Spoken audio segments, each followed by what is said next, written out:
Scroll through any movie review site today, and you will find an endless feed of cynicism. Modern film criticism often defaults to a competitive sport of nitpicking, where tearing a piece of media down is treated as a substitute for having a personality. Enter Bobby Morong and StanSteamer, better known to their listeners as GrobeStreet and StanSteamer. They host a podcast called Slept on Cinema, and they operate on a radical premise.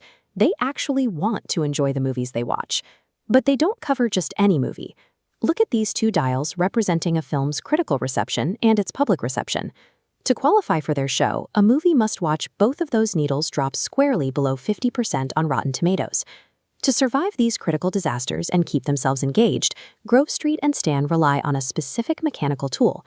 They call it the BOLO. BOLO stands for Be on the Lookout.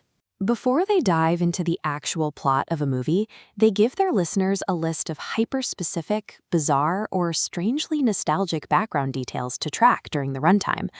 By isolating these weird little fragments, a painful, passive viewing experience turns into an active, hilarious scavenger hunt. A massive chunk of these bolos centers on early digital and analog technology that aged terribly. Take the 1995 cyber thriller, The Net. The hosts instruct you to BOLO for Sandra Bullock paying $14 for a pizza by clicking her way through a hilariously clunky, archaic version of the internet on a beige desktop.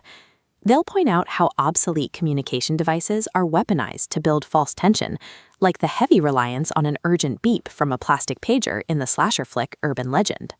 They track physical media nostalgia hiding in the backgrounds of blockbusters, calling out the wall-to-wall VHS tapes sitting on the shelves of the Blockbuster video store destroyed in 1998's Godzilla.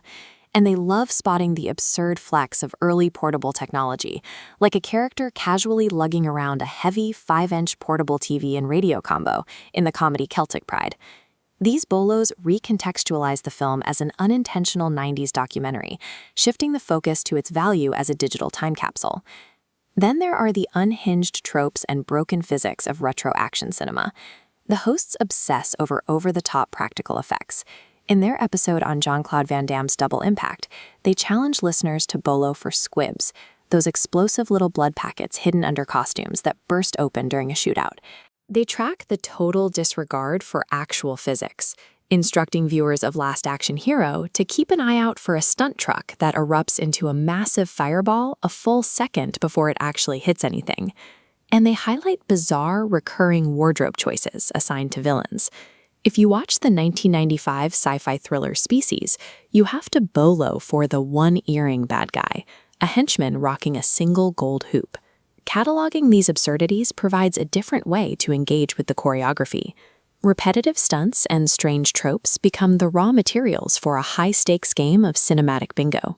The final BOLO category is reserved for deeply weird, hyper-specific background details that completely distract from the main plot.